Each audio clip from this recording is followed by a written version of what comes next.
মানুষের স্বভাব হলো অন্যকে নিয়ে সমালোচনা করা। কারো কোনো ভুল বা চোখে পড়লে আমরা সহজে সমালোচনা করি, কিন্তু সমালোচনা করা যতটা সহজ, সে জায়গা দাঁড়িয়ে পরিস্থিতি বোঝা ততটাই কঠিন।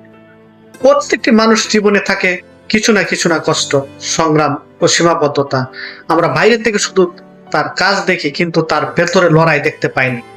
তাই সমালোচনা করার আগে আমাদের মনে রাখা উচিত, তার অবস্থা আমরা হয়তো একই কাজ করতাম।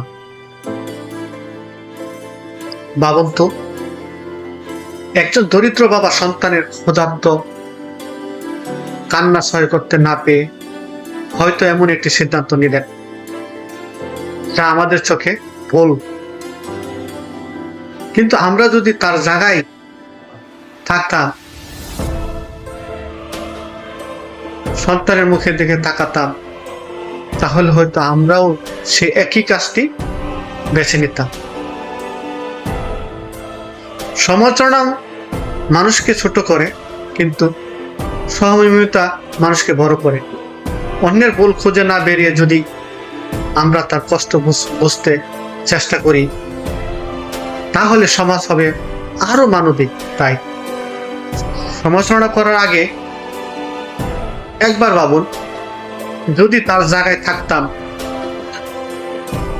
আমি কি করতাম।